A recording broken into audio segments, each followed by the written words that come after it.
Hello everyone, welcome back to our channel future study. तो guys, इस video में जो इग्नू की स्टूडेंट है सेकंड ईयर में पॉलिटिकल साइंस के अकॉर्डिंग आपके पास एक सब्जेक्ट है MPSE 01 भारत और विश्व। इसके most important question with answer आपको इस वीडियो में हम बताने जा रहे हैं। अगर आपके पेपर के अकॉर्डिंग ये सब्जेक्ट है आपके पास, तो अगर आपने ये क्वेश्चन कर लेना गाइस, तो यही क्वेश्चन आपके पेपर में आएंगे। देखिए गाइस, इस PDF में 22 क्वेश्चन देखने को आपको मिलेंगे। अगर आपने ये 22 क्वेश्चन किए तो आपके पेपर में इन्हीं के अकॉर्डिंग 8 क्वेश्चन आराम से आ जाएंगे, जिसमें से आप 5 क्वेश्चन अटेंड करके पास आउट हो सकते हैं अच्छे नंबरों से। ओनली आपको पेपर में सिर्फ 5 क्वेश्चन ही अटेंड करने होते हैं। ठीक है, तो टेलीग्राम व्हाट्सएप ग्रुप में ऐड हो सकते हैं और लिंक आपको डिस्क्रिप्शन बॉक्स में मिल जाएगा। अगर किसी भी स्टूडेंट को इस नोट्स को परचेस करना है तो व्हाट्सएप नंबर पर मैसेज कर सकते हैं। आपको 50 रुपये सब्जेक्ट के लिए आपको देने ही होंगे। ठीक है, तो ये नोट्स काफ़ी अच्छे हैं, जो प्रीवियस ईयर 10 ईयर के क्वेश्चन पेपर होते हैं, प्लस आप नोट्स एग्जाम नोट्स कह सकते हैं दिसंबर जून के लिए। तो ये काफ़ी इंपॉर्टेंट है आप सभी के लिए। तो अगर असाइनमेंट बनवाने होते हैं तो उनके लिए भी आप मैसेज कर सकते हैं। अब देखिए, इसमें क्वेश्चन क्या है प्लस आंसर क्या है, ये सभी कुछ आपको एक एक करके हम बताएंगे। तो क्वेश्चन इसी टाइप से पेपर में, और यही क्वेश्चन इन्हीं में से पूछे जाएंगे। PDF से बाहर से बिल्कुल कुछ भी नहीं आएगा, क्योंकि जो स्टूडेंट जॉब करते हैं उनके पास स्टडी के लिए बिल्कुल टाइम नहीं है। आप पेपर से कुछ दिन पहले भी अगर ये वीडियो देख रहे हैं या 2-4 घंटे पहले भी अगर आप देख रहे हैं, तो अगर आपने इस वीडियो को देखा ना, तो सबसे पहले आपको करना क्या होता है, क्वेश्चन को पढ़िएगा, आंसर को पढ़ के समझिएगा, समझ के आपको पेपर में चले जाना है। आपके अगर क्वेश्चन आते हैं तो आप आराम से लिख सकते हैं, क्योंकि आपको याद होगा कि आपने उस क्वेश्चन के अकॉर्डिंग आपने क्या-क्या चीज़ें पढ़ी थी। तो 2-4 पॉइंट अपने अकॉर्डिंग भी ऐड करके उसमें बना के लिख सकते हैं। ठीक है? भारतीय विदेश नीति की मुख्य विशेषता क्या है, व्याख्या कीजिए। भारत की विदेश नीति की उद्देश्य मुख्य विशेषता क्या है? तो इस क्वेश्चन के अकॉर्डिंग आपको जो भारत की विदेश नीति है उसकी विशेषता, उस उद्देश्य बताना है। ठीक है, सबसे पहले आपको परिचय लिखना है, फिर इसके जो उद्देश्य के पॉइंट क्या है, तो ये देखिए इस टाइप से आपको पॉइंट टू पॉइंट आंसर मिलेगा। ये तो ये इसके उद्देश्य है 4 पॉइंट। ठीक है, फिर इसके जो सिद्धांत है वो क्या है, ये आपके इसके सिद्धांत के पॉइंट है। ठीक है, तो ये आपके 4 पॉइंट सिद्धांत हो गए। अब इसकी जो विशेषताएँ क्या होती है, तो इसकी विशेषता कह सकते हैं या पेपर में महत्व भी बोल सकता है विशेषता को, तो ये इसके पॉइंट है। ठीक है, फिर आपको निष्कर्ष देखने को मिल जाएगा। तो इस टाइप से आपको पूरी PDF के अकॉर्डिंग क्वेश्चन विद आंसर आएगा। ये क्वेश्चन आपके पेपर में 10 नंबर का होगा और काफ़ी अच्छे क्वेश्चन है, आंसर भी है। तो ये देख सकते हैं आपका क्वेश्चन नंबर 2 है, कितने बार प्रीवियस ईयर में क्वेश्चन आया पड़ा और कैसे चेंज करके अलग-अलग इस टाइप से ये आपके पेपर में पूछे जाते हैं। तो आपको क्वेश्चन समझ में आना चाहिए। स्टूडेंट क्या होते हैं कि क्वेश्चन को हल्का-सा टीचर चेंज कर देता है, जिसमें स्टूडेंट कन्फ्यूज़ होता है, एकदम डायरेक्ट क्वेश्चन नहीं पूछा जाता। ठीक है? तो ये क्वेश्चन इंपॉर्टेंट है, आपके सामने भी मोस्ट इंपॉर्टेंट क्वेश्चन PDF में लिए गए, जो आपके पेपर में आएँगे, काफ़ी ज़्यादा चांस है। तो परिचय लिखना है, फिर इसकी जो विशेषताएँ होती है, उसके पॉइंट है, ये सारे पॉइंट टू पॉइंट आंसर देखने को मिलेगा, इसके स्रोत हैं, जिससे आपको याद करने में काफ़ी ज़्यादा आसानी होगी। ठीक है? फिर ये निष्कर्ष है। फिर आपका क्वेश्चन नंबर 3 देख सकते हैं, ये भी इंपॉर्टेंट क्वेश्चन है, हर साल रिपीट होता है क्वेश्चन। जो हमने देखिए 1 से 10 क्वेश्चन ऐसे होते हैं जो हम सबसे पहले लिखते हैं, वो मोस्ट इंपोर्टेंट होते हैं। कि अगर देखो स्टूडेंट क्या करता है, पूरी PDF ना पढ़ पाए तो आगे के कुछ क्वेश्चन ही कर ले 4-5, उन्हीं में से उनके 2-3 क्वेश्चन बन जाए पेपर में। इसलिए हम सबसे पहले इंपॉर्टेंट क्वेश्चन लिखते हैं। तो क्वेश्चन नंबर 3 देख सकते हैं, इसमें क्या है, उन विभिन्न अभिकरणों की भूमिका की व्याख्या कीजिए जो भारत की विदेश नीति के निर्माण करती है। तो इस टाइप से क्वेश्चन है। ठीक है, थर्ड क्वेश्चन को लिख लेना है, जिससे आपको इंपॉर्टेंट क्वेश्चन का आइडिया होगा और पता होना चाहिए।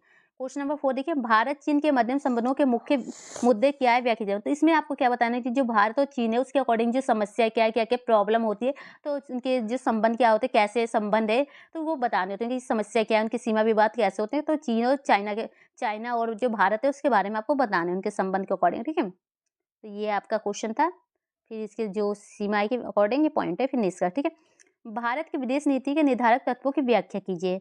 भारत की विदेश नीति के निर्धारक की व्याख्या कीजिए। तो ये क्वेश्चन भी इंपॉर्टेंट है, तो ये देख सकते हैं, स्क्रीनशॉट ले सकते हैं, क्वेश्चन को लिख सकते हैं। अगर आप कहते हैं तो क्वेश्चन भी आंसर आंसर के अकॉर्डिंग भी वीडियो अपलोड कर देंगे, अगर चाहिए तो कमेंट कर सकते हैं, जिसमें आपको क्लासेस के अकॉर्डिंग आएंगी वो वीडियो। क्वेश्चन नंबर 6 देखिए, भारत की विदेश नीति के जटिल।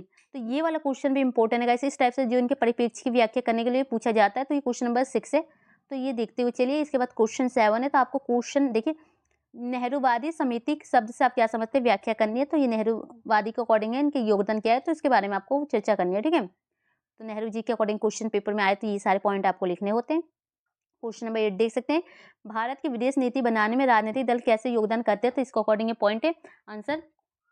तो ये इसके पॉइंट, ये देखिए परिचय लिखना है, फिर इसके पॉइंट है।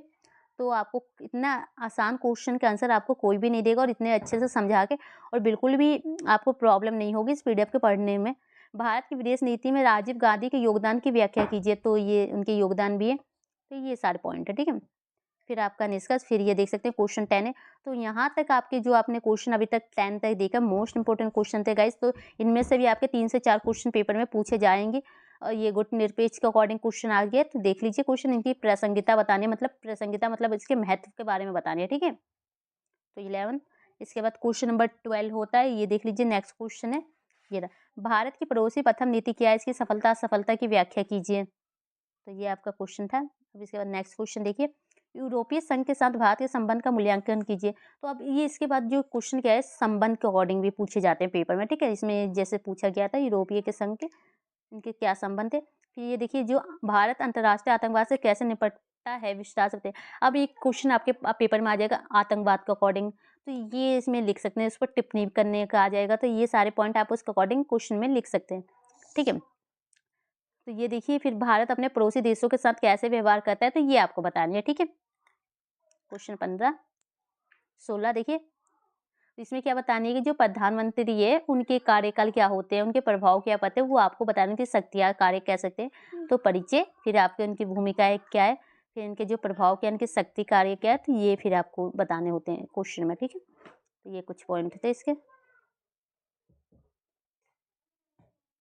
फिर ये आपका क्वेश्चन 17 आ गया, तो ये देख सकते हैं, इस पर टिप्पणी करनी होती है। क्वेश्चन 17 के बाद आपका क्वेश्चन 18 बनता है, ये ना शीत युद्ध के अकॉर्डिंग क्वेश्चन पूछा गया है। शीत युद्ध के बाद अमेरिका तथा यूरोपीय संघ के बदलते रिश्तों के विभिन्न आयाम की व्याख्या कीजिए। फिर आपका इंदिरा गांधी के शासन के दौरान विदेश नीति की मुख्य उपलब्धियों की चर्चा कीजिए, तो वो बताना है आपको। 18 क्वेश्चन है। 19, भारतीय विदेश नीति को बनाने में सामाजिक आंदोलन, गैर सरकारी संगठनों की विशेषताओं, समूहों की भूमिका क्या है, तो ये बतानी है। फिर आपका क्वेश्चन 20 आ जाएगा, ये देख सकते हैं, भारत और पाकिस्तान के बीच में जो विवाद होते हैं, जो समस्याएं होती है, वो क्यों होते हैं, उसके कारण क्या है, उसके बारे में आपको उनके संबंध के बारे में बतानी है। फिर इसके बाद आपका नेक्स्ट क्वेश्चन है 21, देखिए, निम्नलिखित प्रश्नों पर टिप्पणी करना। मतलब इन पर जैसे शॉर्ट क्वेश्चन के अकॉर्डिंग होते हैं ना, लॉन्ग में भी पूछे जा सकते हैं, शॉर्ट में भी क्वेश्चन आ सकते हैं, तो इनके ऊपर आपको टिप्पणी करनी है। तो ये पॉइंट आपको यहाँ देखने को मिल जाएगा, ये देख सकते हैं। इसी टाइप के सारे क्वेश्चन के अंदर पॉइंट टू पॉइंट आंसर मिलेंगे, जो कि आपको याद कर लेंगे। अगर ये क्वेश्चन ही करके जाते हैं ना गाइस, तो आप हम 1% भी ये नहीं कहेंगे कि आपको कुछ और पढ़ के जाने की जरूरत है, या किसी यूट्यूब की वीडियो देखने। अगर इस PDF के अकॉर्डिंग आपने पढ़ लिया, तो काफ़ी अच्छा आपके लिए है नोट्स। और वीडियो को ज़्यादा से ज़्यादा शेयर कीजिएगा कि और भी स्टूडेंट को इसका फ़ायदा हो सके। और किसी भी स्टूडेंट को इस नोट्स को परचेज़ करना है, तो व्हाट्सएप पर मैसेज कर सकते हैं। क्वेश्चन विद आंसर के अकॉर्डिंग क्लासेस चाहिए, तो टेलीग्राम पर टेलीग्राम कह रहे हैं, यूट्यूब की वीडियो में ही कमेंट कीजिए, तो अपलोड कर देंगे इसकी क्लासेस। और जो ये PDF है हिंदी मीडियम स्टूडेंट के लिए, इंग्लिश मीडियम में नहीं है। तो जो हिंदी मीडियम स्टूडेंट है वही व्हाट्सएप पर मैसेज कीजिएगा PDF को परचेज़ करने के लिए। तो वीडियो को शेयर कीजिए। Thank you.